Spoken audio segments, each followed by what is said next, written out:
आज आम्ही 29/12/2025 रोजी पंचायत समिती खेड कार्यालय या ठिकाणी निवेदन देण्यासाठी आहे। त्याचं कारण असं आहे, जो आपला खेडमधील जे प्रसिद्ध गाव आहे कडदे, त्या गावातील आदिवासी समाजाची घरकुलांची जमिनीची फसवणूक झालेली आहे। तर मी जनजागृती करत आहे, इथले जे स्थानिक आमदार असतील किंवा खासदार असतील किंवा पंचायत समितीला जिल्हा परिषदला जे निवडणुकीला इच्छुक उमेदवार असतील किंवा गावातले जे आमच्या भोळ्या जनतेने त्यांना निवडून दिलेलं आहे, सरपंच असतील उपसरपंच असतील, यांनी जागे व्हा, गरीब समाजावर अन्याय करू नका।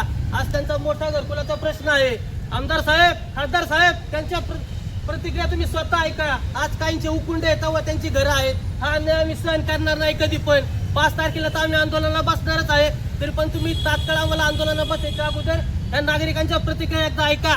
बोला, काय तुमच्या सगळे झाले सांगा एकदा। तर मी तसा कडदे गाव ठाकरवाडीने मला ग्रामपंचायत सदस्य म्हणून निवडून दिलेला आहे, परंतु ग्रामपंचायतच्या माध्यमातून जी घरकुलं आहेत त्यांना वरून जे 1 एकर क्षेत्र आलं होतं, तर ते क्षेत्र अजून म्हणजे ग्रामपंचायतीने निश्चित करून दिलेलं नाही। त्यांनी वरती मोजणीसाठी वगैरे पत्र पाठवलेले आहेत, परंतु काहींचे म्हणजे काही घरकुलांची अशी अवस्था आहेत की ती पडण्याच्या मार्गावर आहेत आणि त्यांना घरकुलं आलेले आहेत। त्यांचे हप्ते सुद्धा 15,000 रुपये जमा झालेले आहेत, परंतु जागाच नाही त्यांना बांधण्यासाठी। त्याचप्रमाणे ग्रामपंचायतने वारंवार वरती नोटीस पाठवून ती जागा आम्हाला काही निश्चित करून देत नाही।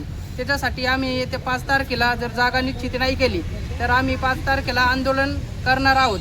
आणि ऐका, आणि यांच्या पण समस्या आहे का, आता काय म्हणतात काय नाही, 15,000 तर पहिला हप्ता त्यांना आलेला आहे एक प्रकारे, म्हणजे हप्ता दिला म्हणजे प्रशासनाने सगळे जागा दिल्या ती दाखवलेली आहे बॉडीने असेल ती जागा। आता यांच्या समस्या आहे का सांगा, काय झाले काय नाही झालं, म्हणजे किती दिवस झाले तुम्ही निवेदन त्यांना देताय, किती दिवस झालं सांगताय आम्हाला, किती दिवस झाले हप्ता येऊन किती दिवस झाले ते व्यवस्थित सांगा।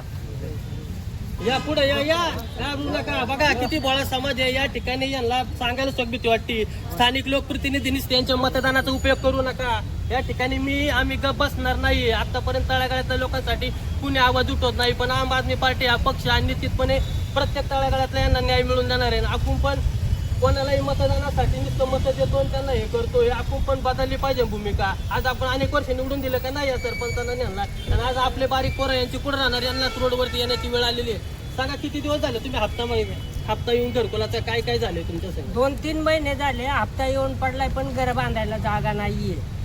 त्याच्यामुळे 5 तारीख पर्यंत आम्हाला जर जागा फायनल नाही करून दिली तर आम्ही इथे आंदोलन केल्याशिवाय राहणार नाही। आणि त्यावेळेस सगळं सांगितलं होतं ना तुम्हाला, हे तुम्हाला घर देतो हे देतो, हा सर्व सांगितलेलं ना, घर देतो वगैरे। ताईंना विचारा, महिलांना विचारा जरा। बोला बोला, या घाबरायचं नाही, पुढे या। बरेच दिवस झाले तुम्ही रखडलेले, सांगा हे सगळे जाऊन द्या।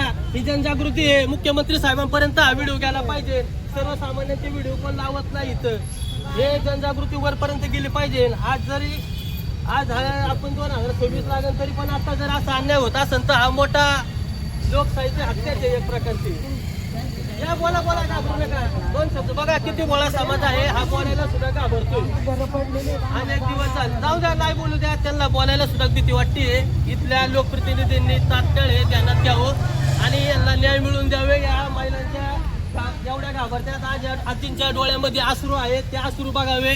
त्या साहेब लोकांनी माझी कळकळीची विनंती आहे, 5 तारखेला आम्ही इथं बसल्याशिवाय राहणार नाही, एवढंच या ठिकाणी सांगतो। आज आम्ही निवेदन द्यायला जात आहे, चला।